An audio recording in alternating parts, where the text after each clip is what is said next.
Tales told in Granny T's fort, Jessie and the hands that forgot their job. The blanket fort was quiet when Jessie crawled in. Not the peaceful kind of quiet, the after kind. The kind that happens when something has already gone wrong. Peyton was already inside, sitting up in her sleeping bag with her arms wrapped around her knees. Roland was tucked into his corner, quiet as ever, but his eyes kept flicking toward Jessie like he was checking for thunder. Oliver scooted over to make room for Jessie, even though Jessie didn't ask. Jessie crawled in and didn't say a word.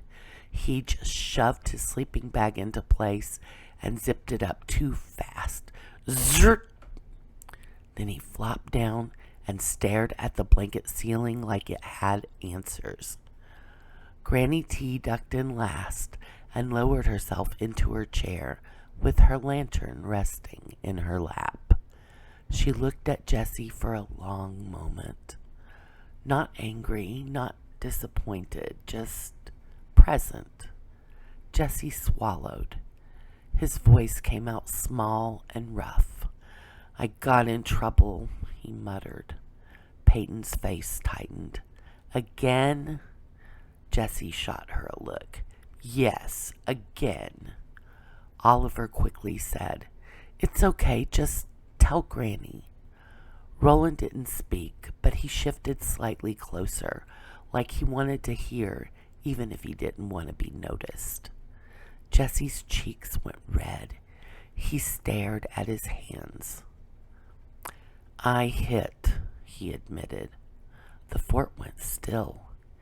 Even Jessie looked like he wished he could pull the words back into his mouth. Peyton's eyes widened.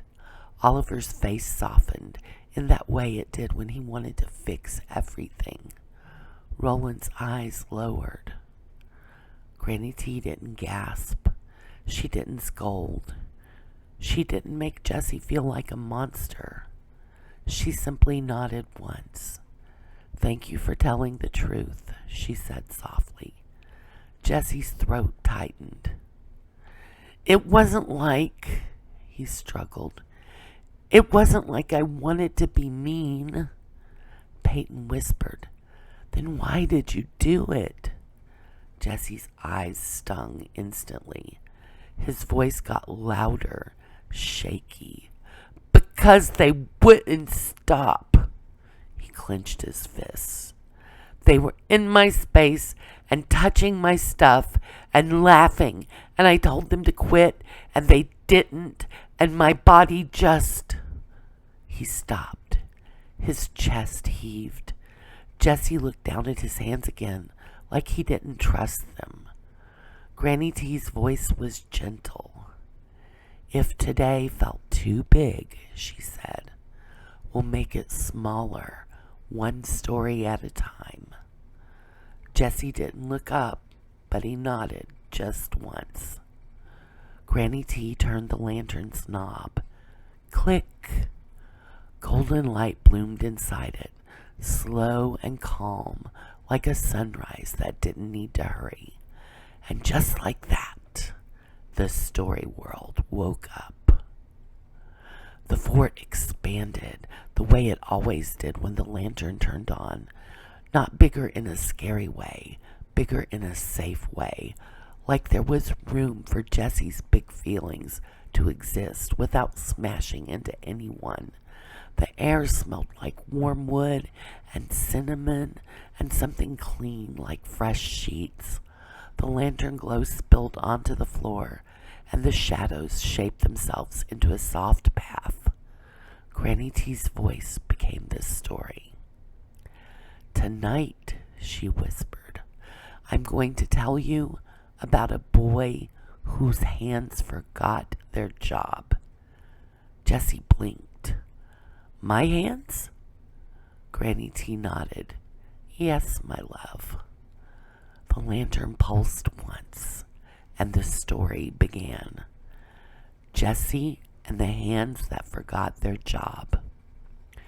Once upon a time, in a town where the houses were built from smooth stone and the streets were lined with glowing lanterns, there lived a boy named Jesse. Jesse wasn't a bad boy.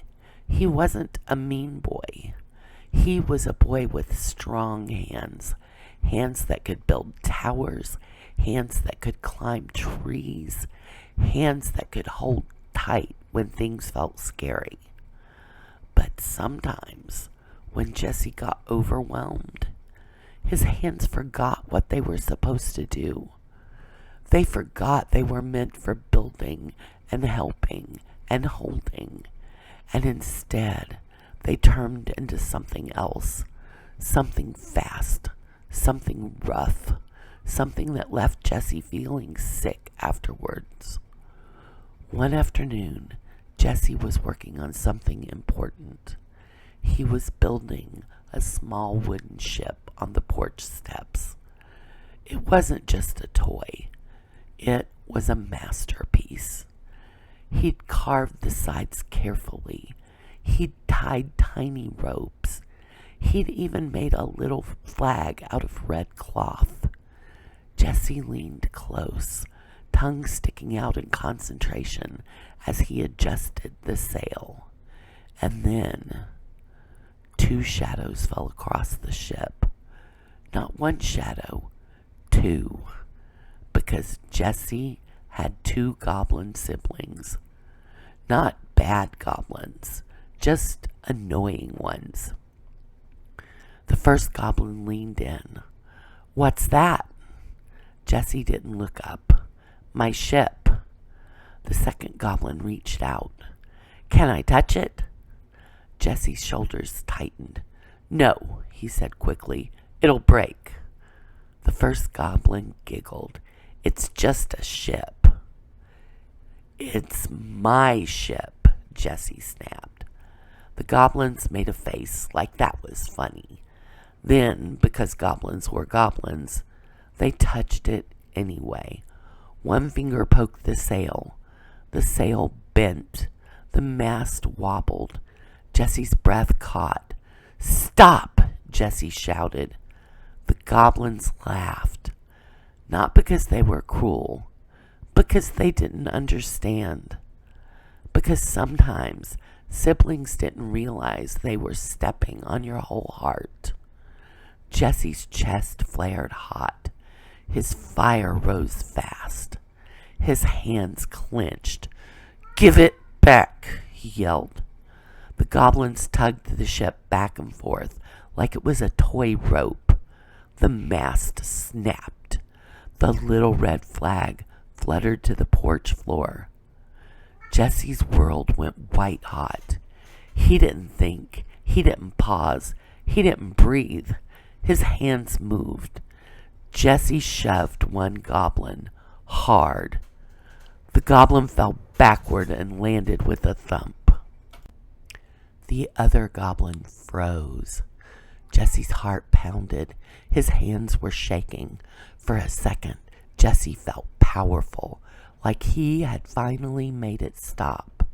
Then the goblin on the ground started crying. Not fake crying, real crying, the kind that makes your stomach drop. Jesse's fire flickered. His chest tightened. His throat felt thick.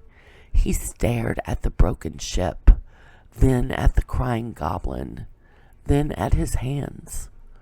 "What did I do?" Jesse whispered. And that's when he heard a sound behind him, a soft, steady sound, like a drum beat. Thump, thump, thump. Jesse turned. Standing at the edge of the yard was a creature he'd never seen before. It was tall and gentle-looking, made of smooth stone and moss, like a garden statue that had come to life. It had kind eyes and a slow, careful posture.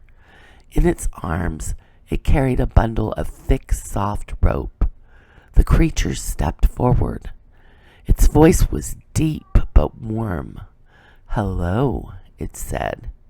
Jesse froze. The goblin stopped crying long enough to stare. Jessie swallowed. Who are you? The creature bowed its head slightly. I am the hand keeper, it said. Jessie blinked. The what? The hand keeper nodded. I help children whose hands forget their job, it said gently. Jessie's cheeks burned. My hands didn't forget, he snapped. He stopped, his voice cracked. They just did something. The hand keeper's eyes softened. Yes, it said. That's what forgetting looks like. Jessie's fists clenched again. I didn't mean to, he muttered. The hand keeper nodded. I know. Jessie's eyes stung. But I did it, Jessie whispered. And now they're crying. The hand keeper stepped closer. It didn't look angry. It didn't look scared of Jessie. It looked like it had seen this 100 times and still believed Jessie could learn. The hand keeper held out the bundle of rope. These are anchor ropes, it said. Jessie frowned. Ropes? The hand keeper nodded. When your fire rises, it said, your hands need a safe job. Jessie stared. A safe job, he echoed. The hand keeper crouched down so its face was closer to Jessie's. Hands are meant to help, it said softly. But when they're overwhelmed, they look for power. Jessie's throat tightened. He looked at his hands again. They feel loud, Jessie whispered. The hand keeper nodded. Then you give them an anchor, it said. It placed one end of the rope in Jessie's hands. Then it pointed to a thick wooden post beside the porch. Wrap it, the handkeeper instructed. Jessie hesitated, but he wrapped the rope around the post once, then twice.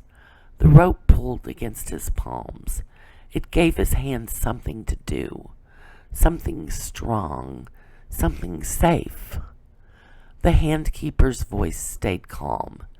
This is the rule, it said. It held up one finger. First, freeze your feet. Jessie blinked. The handkeeper stomped gently on the ground. Feet still, it said, so your body stops charging forward. Jessie tried it. He planted his feet. The handkeeper held up a second finger. Second, give your hands a safe place. It nodded at the rope. Anchor them, it said. Jessie gripped the rope harder. His hands stopped shaking as much. The handkeeper held up a third finger. Third, use your words. Jessie swallowed. What words? He whispered. The handkeeper spoke slowly, giving Jessie a sentence like a tool. Stop. I need space. Jessie's chest tightened. He didn't want to say it. It felt too big, but he tried. His voice was rough. Stop, Jessie said. Then quieter. I need space. The goblins blinked. They didn't laugh this time. The handkeeper nodded. Good, it said. Jessie's fire still burned inside him, but now it wasn't driving his hands like a wild horse. Now he was holding the reins. Jessie swallowed. But I already shoved, he whispered. The handkeeper nodded gently. Then you do the fourth thing, it said. Jessie looked up. The handkeeper's voice softened like a blanket. Repair. Jessie's throat tightened. Repair was the hardest part. Repair meant admitting you messed up. Repair meant facing the look on someone's face. Repair meant shame. Jesse hated shame. It made his fire come back. But the handkeeper's eyes were kind. No shame allowed, it reminded him softly. Only repair. Jesse looked at the goblin on the ground. The goblin was sniffling. Jesse swallowed hard. He stepped forward slowly.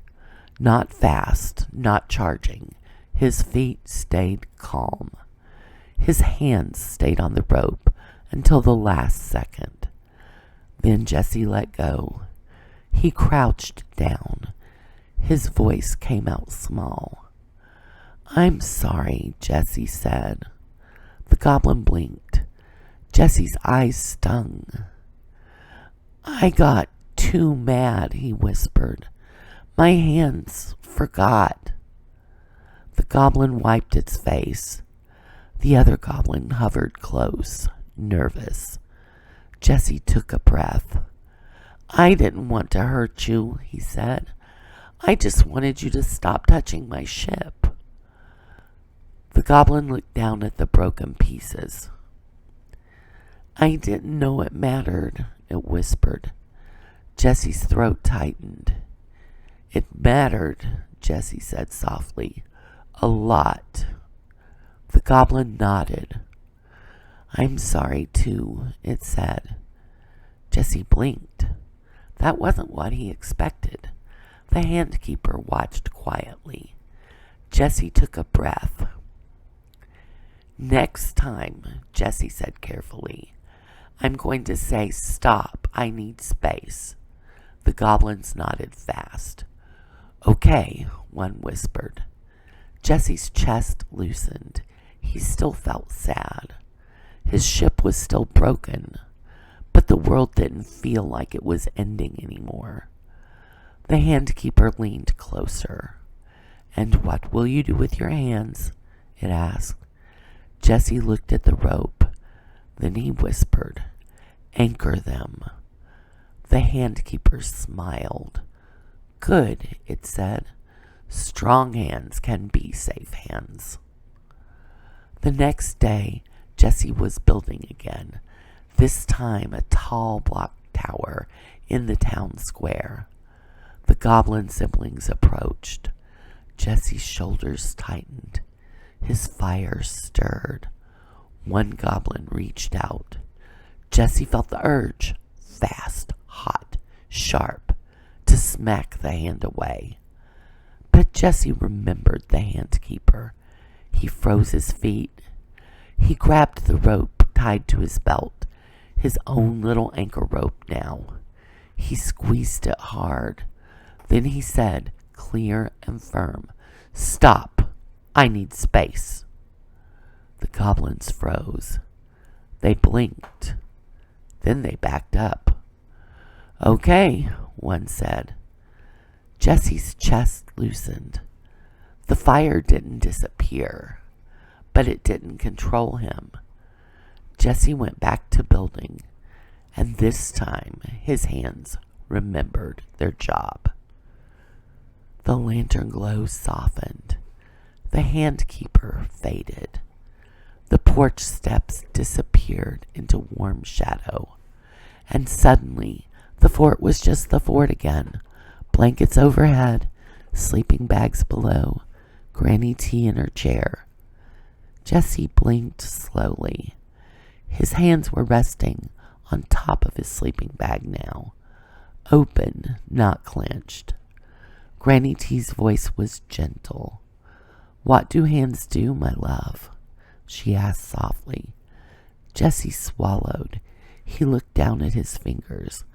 Then he whispered, "They help." Granny T nodded. "Yes." Jesse's throat tightened.